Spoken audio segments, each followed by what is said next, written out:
Assalamualaikum warahmatullahi wabarakatuh. Perkenalkan, nama saya Afnizar Sagala, NPM 2108260141 dari blog BSO2, ingin menjelaskan mind map saya tentang fisiologi penglihatan. Baiklah, di sini saya akan menjelaskan yang pertama itu dari anatomi mata. Nah, bagian organ mata itu ada 6. Yang pertama ada supersilia atau alis mata, yang kedua ada palpebra atau kelopak mata, yang ketiga ada konjungtiva, ada bulbus oculi, ada cavum orbita, dan apparatus lacrimalis. Nah, jadi anatomi mata ini memiliki fungsinya masing-masing. Nah, yang pertama itu alis mata. Nah, alis mata itu berfungsi untuk melindungi mata terhadap sinar matahari dan terjadinya keringat. Nah, selanjutnya kelopak mata. Nah, kelopak mata itu bertemu pada sudut-sudut mata, yaitu kantus medial dan kantus lateral. Nah, pada kantus terdapat karunkel. Nah, karunkel ini mengandung kelenjar sebaceus dan sudorifereus yang menghasilkan sekret berwarna putih, kadang-kadang terkumpul pada kantus medial.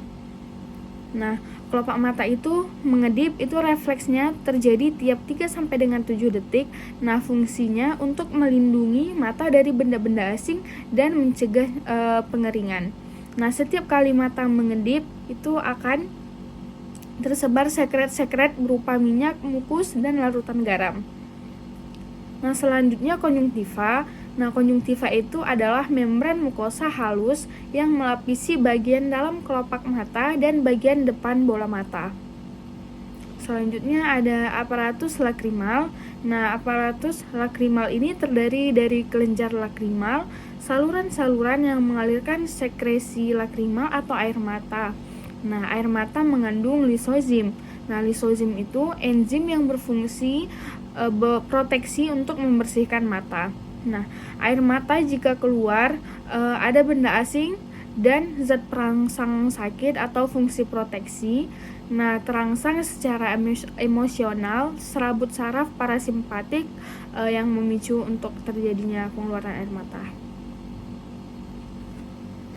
Untuk contoh gambarnya bisa dilihat pada gambar di samping. Nah, selanjutnya tadi ada bulbus oculi atau bola mata. Nah, jadi bola mata ini terdapat bagian-bagiannya lagi. Nah, contohnya itu ada ada pupil, ada kornea, ada iris, ada sklera, lensa, ada vitreous body, optic disc, ada retina, dan lain-lain sebagainya. Nah, di bagian bulbus oculi ini juga memiliki fungsinya masing-masing untuk proses terjadinya fisiologi penglihatan. Tadi ada kornea.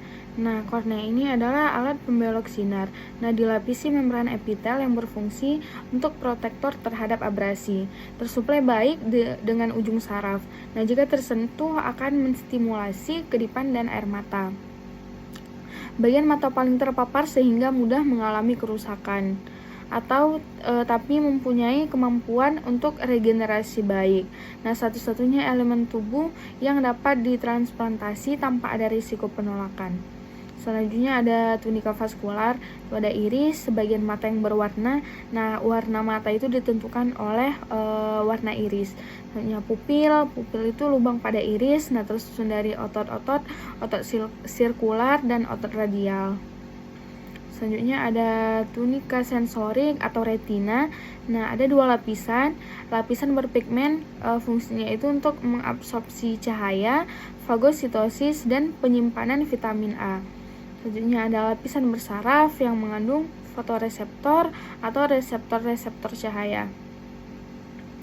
Selanjutnya vitreous humor, fungsinya itu untuk mentransmisikan cahaya, menjaga permukaan posterior lensa, berperan pada adanya tekanan intraokular atau membantu melawan gaya tarik otot-otot ekstrinsik mata. Selanjutnya ada aqueous humor.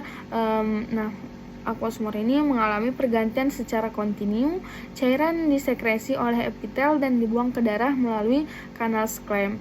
Kecepatan produksi, kecepatan pembuangan atau tekanan okuler ini selalu konstan. Nah, fungsinya untuk mensuplai nutrien dan O2 ke lensa dan kornea dan mengambil metabolit yang perlu dibuang. Nah, selanjutnya proses fisiologi penglihatan. Nah, proses fisiologi penglihatan pertama dari adanya cahaya, sumber cahaya. Nah, kemudian masuk ke mata melalui kornea dan melewati pupil yang lebarnya diatur oleh iris. Nah, dibiaskan oleh lensa. Nah, terbentuk bayangan di retina yang bersifat nyata, terbalik, dan diperkecil. Kemudian sel-sel batang dan sel kerucut meneruskan sinyal cahaya melalui saraf optik. Nah, selanjutnya otak akan membalikan lagi bayangan yang terlihat di retina. Kemudian terlihatlah objek yang terlihat sesuai dengan yang aslinya. Nah, selanjutnya neurofisiologi penglihatan. Tadi pada fisiologi penglihatan, nah dari mata akan disampaikan ke otak. Nah, sebelum disampaikan ke otak itu ada prosesnya lagi. Nah, jadi mata kanan, mata kiri. Nah, itu ada tadi nervus optik. Nah, kemudian dari nervus optik berjalan menuju chiasma optikum.